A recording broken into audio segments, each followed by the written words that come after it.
Namaste to all of you. Welcome back to my channel. Thank you once again for being here with me. I'm Anvi, and this is a place where I share videos on politics, opinions, and of course, interviews with lots of people. On today's interview, I'm very happy to have with me Aditya Rajkol. He is a journalist par excellence. He is a contributing editor at CNN News 18, and he deals a lot with issues of national security, diplomacy, and conflict. And he also works as the faculty at Internal Security Academy. Without much further ado, let's get into the interview.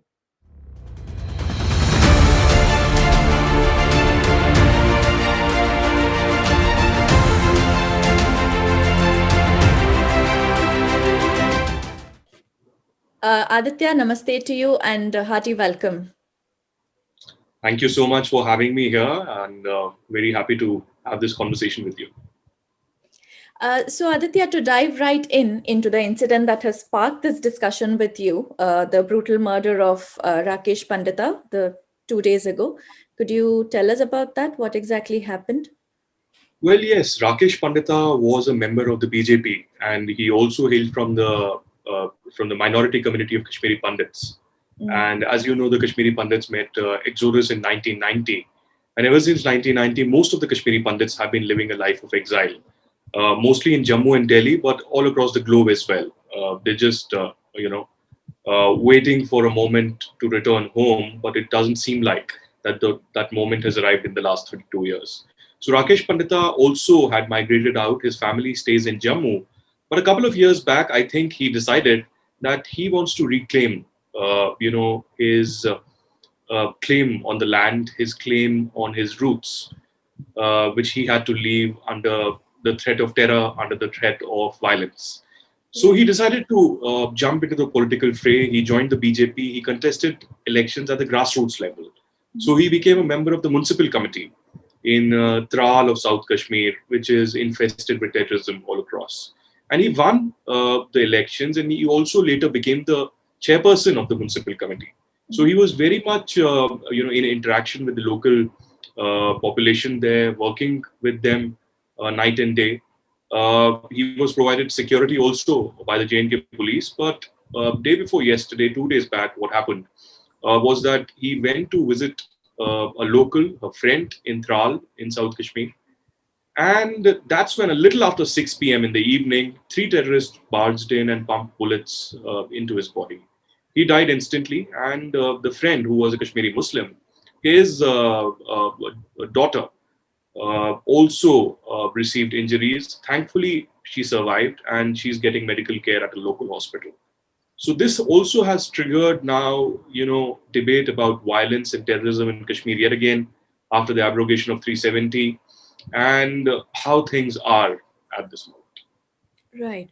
Okay. And for my viewers here in UK who might not really be aware of the Article 370, could you just tell us briefly about what the article was and why it was so necessary that that step was being taken by the government?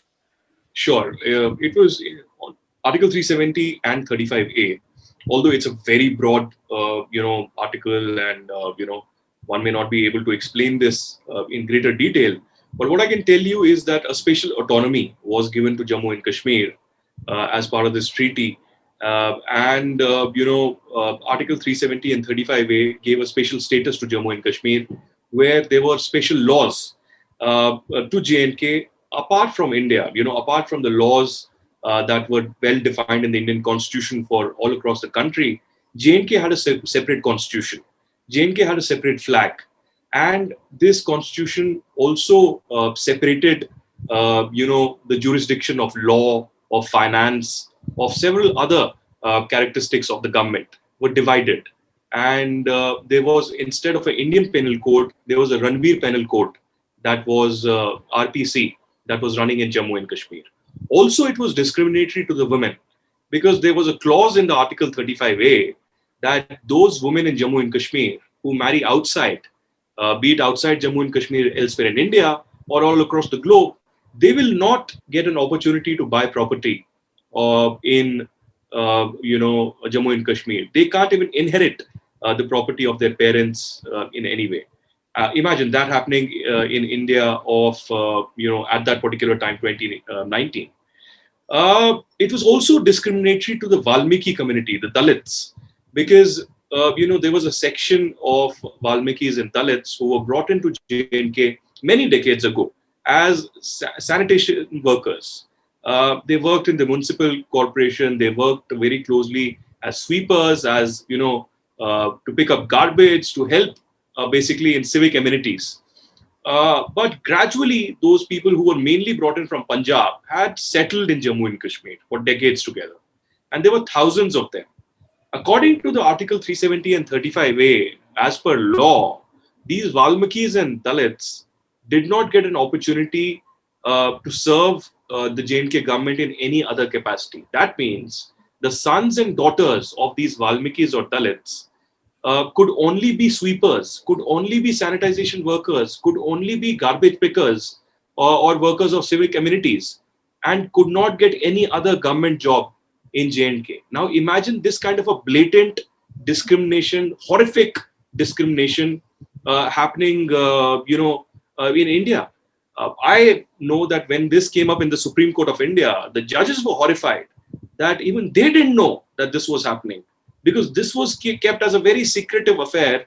And most of the regional politicians in J&K used to bluff New Delhi that it's only because of them that J&K is a part of India, and they should not touch on the constitution. They should not tinker with any of the clauses. And that's how the hegemony of these regional politicians continued over the years. And there was massive corruption, there was discrimination, there were no changes in the laws, and unfortunately lack of development as well. And of course further violence. And of course violence has different reasons. There is an external factor, there's an internal factor. That's how it was absolutely necessary to abrogate this. But there's a history to it as well. It was, I think, if I remember correctly, in the early 60s that for the first time the former Prime Minister Atal Bihari Vajpayee, who was at that time a first time parliamentarian, brought in a clause, brought in basically a plea before the Parliament of India that Article 370 needs to go. I came across, because I was researching this, a 10-page speech of Atal Bihari Vajpayee, where he said that, if you do not abrogate this, and remember, he said this in 62 or 64, that if you do not abrogate this, if you do not get away with this, then this will be a security nightmare for you. This will become a problematic situation for you, for the security forces. Imagine how far-sighted that person might have been. And at that time, he wasn't even a prime minister or a very important politician. But the ruling government at that time asked him to withdraw this motion, and he had to withdraw it. Decades later, the BJP decided that it will have this in their manifesto. And year after year, every election in J&K or the national elections, the BJP had this in the manifesto, that we will abrogate this. But it never happened. In my personal opinion, as a Kashmiri or as a journalist, I personally never believed that BJP had the political guts or the political will to do it, or even any other political party for that matter. But 4 months, 3 or 4 months before Article 370 abrogation, I met somebody at the very top in the government of India, not a politician. And that person told me and sought my opinion on Article 370 and 35A, which I thought was a little abnormal suddenly, which I gave. And I said, it has to be changed, and you have to do away with it. And he said, we will. And I said, yeah, I've been hearing this for long, and it's something that BJP also promises, but I don't see that happening. And that person told me that, no, I'm serious. We will get away with it. And if we do not do this in the next 3 or 4 months, you can change. Jaise Hindi mein bolte hain, aap mera naam badal dena. So, he said that. But I didn't believe it, honestly. I really didn't believe it. I thought it was just a joke. But on 5th of August 2019, it happened. And early morning, that same person called me and he said, see, you were the only person who knew that it's going to happen. And at that time, in the entire country, only 5 people knew. And perhaps I was the 6th person, who was shared that, this could be happening. So it did happen. But, although I term this as a historic step, but there are many things that need to be there on policy level, a consistency on development, on infrastructure, on employment, on sports, awareness, education, public health. So till the time you do not push that in, there won't be a larger change. Right. So the first major step has been taken, the first major hurdle has been crossed, but still there is miles to go, as they say. And but even after Article 370, these incidents of terror are continuing. And what would you say to people who, there are these other kinds of narratives that are going on, especially in the international media, where they're saying, Kashmir is illegally been occupied by India and a lot of brutalities are happening on the Kashmiris by the Indian army and blah, blah, blah. So, what is the ground reality like there? See, I traveled to Kashmir just 2 months back. Mm. Uh, One in the middle of a pandemic, and second just a year or so, a little more than a year or so after the abrogation. In fact, I had gone after the abrogation also. I spent about 2 weeks there at that time in August 2019, and thereafter I visited 2 months back. Abhi. I didn't find any problem. In fact, I'm told, and I saw it with my own eyes, that the kind of tourists that have come this year, I mean, since last year in October till this year, is the most in the last 10 years. So Wow. you can imagine that tourists are coming, and my friends or even acquaintances or random people on social media text me and ask me. In fact, somebody from Bombay this morning asked me, a singer, that tomorrow I'm going to Srinagar, but I saw your tweets about Rakesh Pandita. So should we go? So I said, yeah, absolutely. Tourists don't need to worry. You just go there. So this is one angle. One thing that was a little worrisome was the internet shutdown that was there, which I also told the government that this is unfair. That for some time, for security reasons, if you do it, which is understandable, Yeah. but you can't do it for a very abnormal period of time, which was more than a year. So thankfully, that has been restored completely early this year in January. Mm. And now I don't see a security nightmare. I mean, J&K, of course, Kashmir particularly is unpredictable. Anything can happen anytime. But otherwise, life is normal. I mean, as normal as it can be in Kashmir. Secondly, on the international media and the human rights groups that keep on harping about Kashmir particularly, I have just a couple of questions. One, that you speak about Kashmir without even visiting Kashmir. Obviously, you'll say that the government of India does not allow you, which is okay. But what stops you from visiting Pakistan occupied Kashmir? What stops you from visiting the places in Pakistan which are in occupation? And if there is so much of freedom there, so much of liberty there by Pakistan or the Pakistan army, then why not show that to the world? And you will be horrified, Anvi, that in Jammu and Kashmir, internet was shut down for 14 or 15 months or 16 months. But in Balochistan, in 6 districts of Balochistan, internet was shut down for 5 years. Five For years. 5 long years, it has been restored this week. Wow. Did you know that? Nobody knows about it, no? Nobody knows about this. Nobody knows, yeah. In 5 to 6 districts of Balochistan and in one district of Khyber Pakhtunkhwa in Pakistan, internet was shut down for 5 years. There were security operations that were underway. There have been murders of Baloch, rebels and Baloch activists and Baloch journalists. There are disappearances that have happened in massive way in Balochistan. Those people who have been seeking freedom from the forceful occupation of Pakistan. So where is the Human Rights Council from Geneva? Where is the Human Rights Rapporteur? Where is the United Nations that keeps on talking about Kashmir? So there is a blatant hypocrisy that needs to be called out. There is an open bias. And, one is not saying, as a journalist, I'm not saying that don't question the Indian government. Please do. If you see human rights violations and atrocities or, internet shutdowns on wherever, but don't be biased. I mean, when you speak about Kashmir, you speak about torture or human rights violations faced by the local population. Fair enough, you do that. But have you spoken about Kashmiri Pandits? Their exodus that happened in 1990, or what happened to their justice? Did government ensure justice, or did you ensure justice? Did you speak about the hundreds of policemen, Kashmiri Muslim policemen, who are being killed every other day by these same terrorists from Pakistan? I mean, I'll tell you a story about Muhammad Ayub Pandit, who basically was a Jammu and Kashmir police personnel from Srinagar. And I think it's been 2 or 3 years that in Nauhata, there's a very famous Jamia Masjid mosque And after the Friday prayers there, I think there was a Muslim holy day of Shab-e Barat that day. Mm. And, at midnight, I got a call and said that there's a policeman who's been killed. And I got a little surprised that this is a Muslim holy day and, it cannot happen. And I called my local journalists and even associates there and nobody confirmed. But then by early morning at 4 a.m., I got a picture of a dead body lying outside the Jamia Masjid My gosh. and bones visible of the body. The person was lynched by a mob of more than 100 people. So you can imagine what must have happened. So here is a person, a cop who was protecting common people. He was lynched by radicals, by radical Islamists there. And there was not a single protest that happened either in Kashmir or in India, or a statement that was released either by the United Nations or the Amnesty International or the Human Rights Watch. So why this blatant hypocrisy and bias is my question. Was he a lesser Muslim? Was he a lesser Indian? Was he a lesser human being?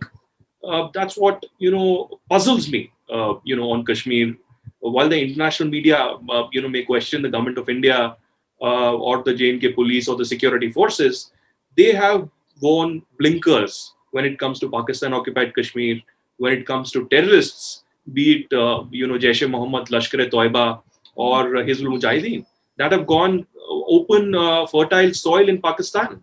So they never question them. There is no extensive reportage by the New York Times or Al Jazeera or BBC on these terror groups that continue to flourish all across. So that's something that I've observed over the years. Mm. That's a very harsh reality. And as much as you say that you do not want to bring in religion into these kind of issues and debates, but religion is a very, very intrinsic part of it, how whether you like it or not. And the truth is being seen. And as you mentioned, the exodus of the Kashmiri Pandits, it's a very heart wrenching incident. And so much has been said, so much has been done, and yet they have not yet been able to return home. So you can't really say that religion is not a part of what is happening. So, what is the next step for Kashmir? How do you exactly counter this aspect of it? Can it actually be countered? There are two aspects to it. One, you brought in the religion angle. I say this always. There are two things. Mm. Every person who represents Indian democracy in Kashmir is a target. Is a target for Pakistani terrorists, is a target for radicals, is a target for Islamists. So that person who represents Indian democracy can be a Pandit, can be a Hindu, can be a Muslim, can be a Sikh. So that's why we see it's not just the BJP representatives or the Congress representatives, but in the past, there have been National Conference and PDP representatives also at the grassroots level who have been killed by the same Islamist terrorists. There have been civilians who may have been working with the security forces or helping them, who are Kashmiri Muslims, have been killed by the same Pakistani terrorists. So while it is a reality that this is an Islamist terrorism problem, and the Islamist expansionism and Wahhabism is a major concern. Radicalization is a major concern. Yeah. But unfortunately, apart from Pandits, Sikhs, and others, Kashmiri Muslims themselves are victims of the same terrorism. We may see a collective silence because of several reasons, but the reality remains that there is a problem out there, and religion cannot be, completely ignored. Many say that you don't bring in religion; it's a political problem. It needs a political solution. But how can you say that? There is no religion. An entire 500,000 population of Kashmiri Pandits was wiped out. There was ethnic cleansing. There was targeting of selected Kashmiri Pandits. My house was gutted by terrorists. I was 9 months old when my family, along with me, had to, rush away in midnight from Kashmir and stay in a camp, a refugee camp in Jammu for months, and then start life from scratch in Delhi. So I know this. I've been a first-hand victim. I'm not a secondary source. I do not have a bookish language or a bookish perspective. So my family has first-hand experienced this as victims of the conflict, victims of terrorism emanating from Pakistan. So how do you counter this? One, it's a security problem, and secondly, is a radicalization problem as well. Security aspect, of course, is being looked out by the national security apparatus of India, the Indian Army, the J&K police, the paramilitary forces out there. The radicalization is the main challenge, which I personally feel isn't being looked into as much. Every year we kill 230, 250 terrorists. There are medals that are given. There are press conferences that happen. There are many soldiers, many cops who sacrifice their life for the country, who are respected. There is the last post that is played. There are salutes that are given. There are moist eyes. But at the end of the day, what is the root cause? And have we been able to identify and then work to counter that? I think we fail there, because radicalization at the grassroots level in villages, particularly in South Kashmir's rural belt, is massive. In districts like Pulwama, Anantnag, Shopian, Kulgam, there's massive level of radicalization happening in mosques. Every Friday after the Friday sermon, there is a political speech that is given, and in that political speech, the Maulvi Saab actually instigates the youth to have this jihad against India or the security forces, and almost instigates them to violence. So till the time you control that, till the time you learn from what UAE or even Saudi Arabia has done, you emanate that in Jammu and Kashmir, because it will again become a security nightmare. The 1990 days will return if you do not act against radicalization. So this abrogation of 370 is good. Bringing in development infrastructure is good. Making loud statements outside the parliament, inside the parliament is great. Having a governor's rule to have a systematic change, a paradigm shift, a transparency in the system against corruption is fantastic. But till the time you act against radicalization, not much can happen on ground. So radicalization and the ecosystem that builds that radicalization, provides a safe shelter and safe space to that radicalization, is a major concern. And it's not just an academic subject. It is something that the government of India and the security apparatus will have to work on or at the grassroots level. And that's how I see some solution happening. Otherwise, it's a vicious circle which will only continue. Mm. And that's also, I think, seen in the recent efforts by the government to kind of rehabilitate a certain amount of Kashmiri Pandit population back to the valley, and it's been met with a lot of resistance, if I'm right. Not exactly resistance, but I think it's illogical. At a time when terrorism still is a concern, at a time when you finally have a ceasefire with Pakistan over the last 100 days, but still you're not sure if Pakistan really will respect that after the elections happen in Pakistan-occupied Kashmir later this month. So the question right now is that what is the priority for the government? Is the priority rehabilitation for Kashmiri Pandits, or is the priority to fight terror, bring in development, infrastructure development, healthcare, education, transparency, and then think of conducive steps to be taken? Because, the exodus of Kashmiri Pandits happened 32 years back. The return will not happen overnight. There's an entire generation that has passed away. Yeah. An entire generation which was longing to return home, which had their entire upbringing in Kashmir. They stayed in camps in scorching heat in Jammu, then started life afresh in Jammu and elsewhere. And they are not going to return overnight, when they know that there's massive radicalization and terrorism that is still underway.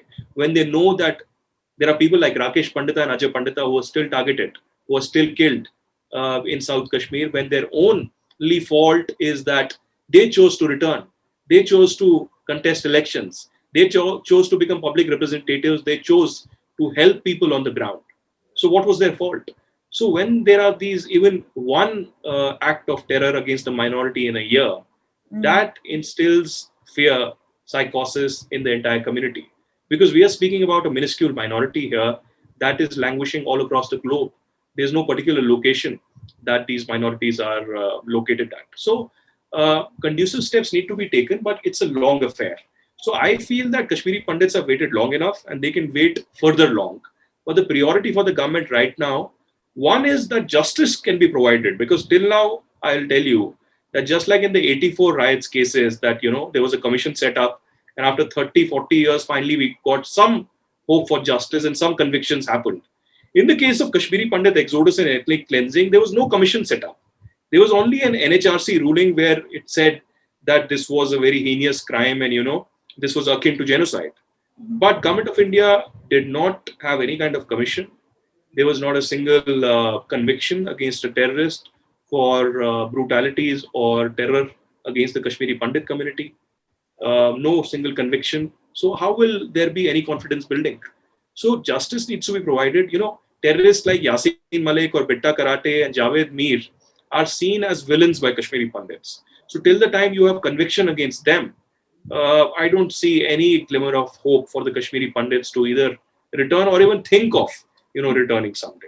So as of now, I think the priority for the government should be how to restore peace in Jammu and Kashmir and generate employment, generate infrastructure, bring in big industries out there. Tourism needs to be there needs to be much more tourism, many more hotels out there, cafes, and even art, cinema that has been missing completely from Kashmir. That needs to be introduced as well. And is that a possibility in the near future if the government actually does take the steps? It Why is not? that I we mean, hope for.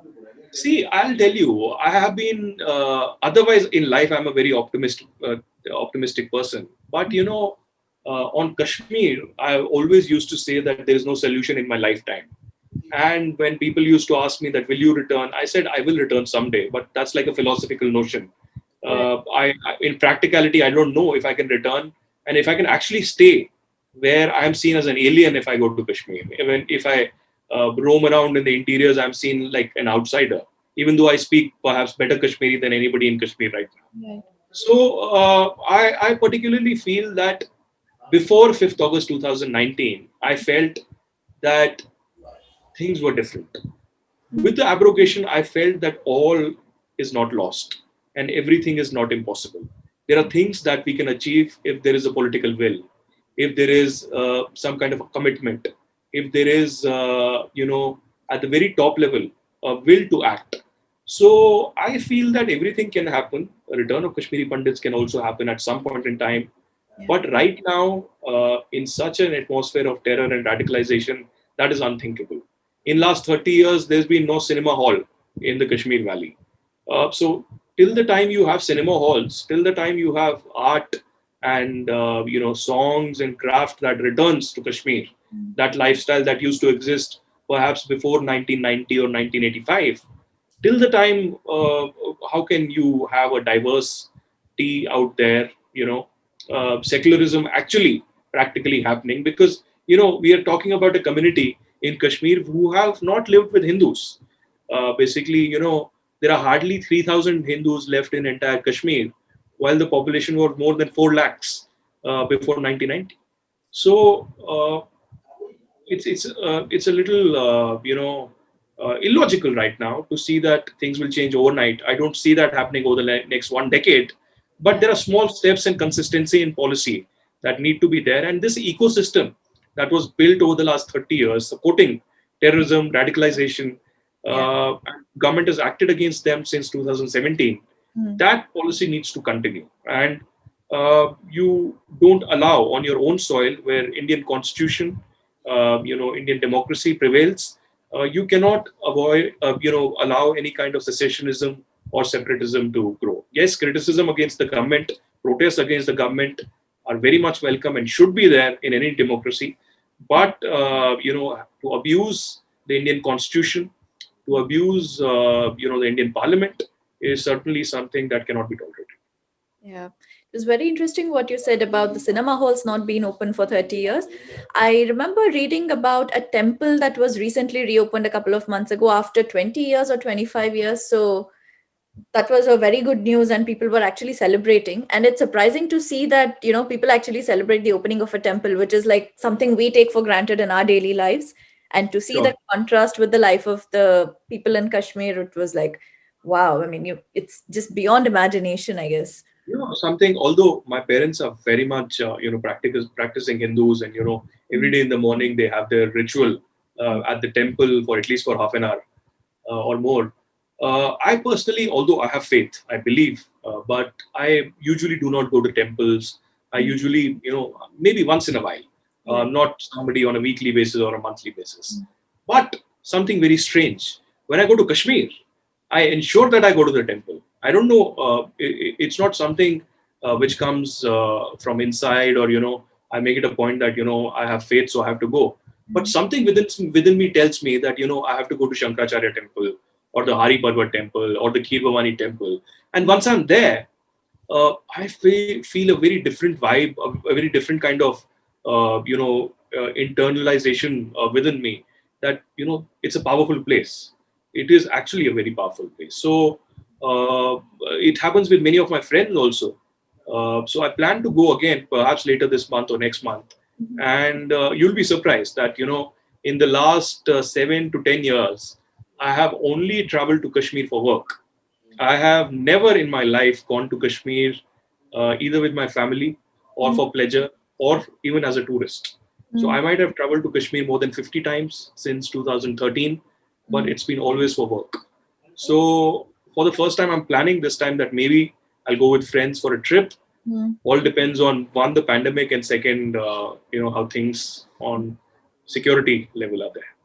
Yeah. Talking about the pandemic, just to touch on it, how was it in Kashmir? I just saw a tweet recently, I think it was on your Twitter itself, that people were going towards, the tribal regions to offer vaccination to the people and stuff. Yes. So it's a very strange thing that in Delhi right now, the Mm. cases have reduced drastically. But in Okay. Jammu and Kashmir, the cases are still high. Hmm. So I think it might take a little more time. And there's a little more awareness that is required in the common population, because not everyone comes forward for the vaccine. So the administration, I think, is doing whatever they can. There are very good bureaucrats, Hmm. I would say, at the grassroots level, DMs and SSPs and others, who are trying their best that even in the rural areas, in back of beyond places, in mountainous terrains where Gujars and Bakarwals also stay, there's awareness and people are told that these vaccines are essential and you should not be worried about it. And as per the SOPs, take it. So I think the cases are declining, and Okay. another couple of weeks, I think it will be better. But that hasn't again stopped the tourists from going there. So still, I'm told that there's a massive crowd of tourists that is still trickling in Kashmir. So perhaps it's better for the I would say the tourism community, the hotels, the travel guides, the shikarawalas, and others, because ever since abrogation, it was completely shut down for a year.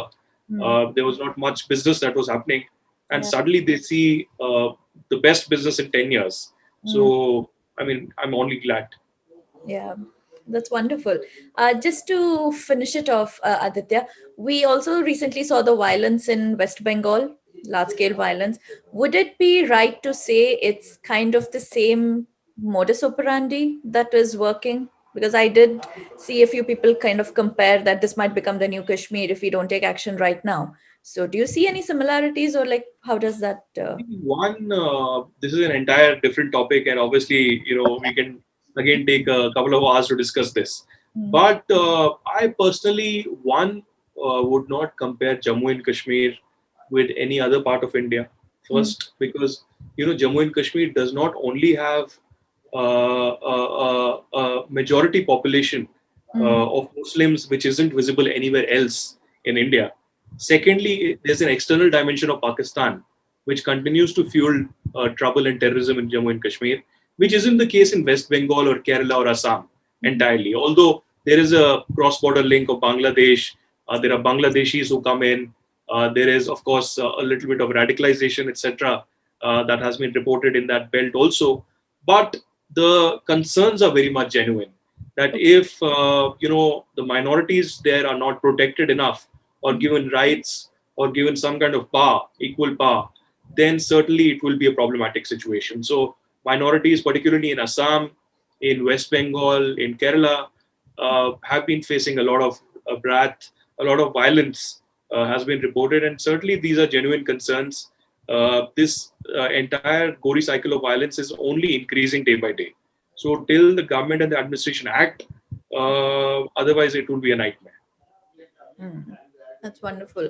That was so nice talking to you, Aditya. It was a lot of things that I myself didn't know, which was very wonderful to hear from you. Thank you so much for taking the time for being with me here today. Thank you so much. It's a privilege and a great honor to be with you, and a great experience. and probably we will chat again sometime. Definitely. I definitely look forward to that. Thank you so much. Thank All the you. best. Thank you.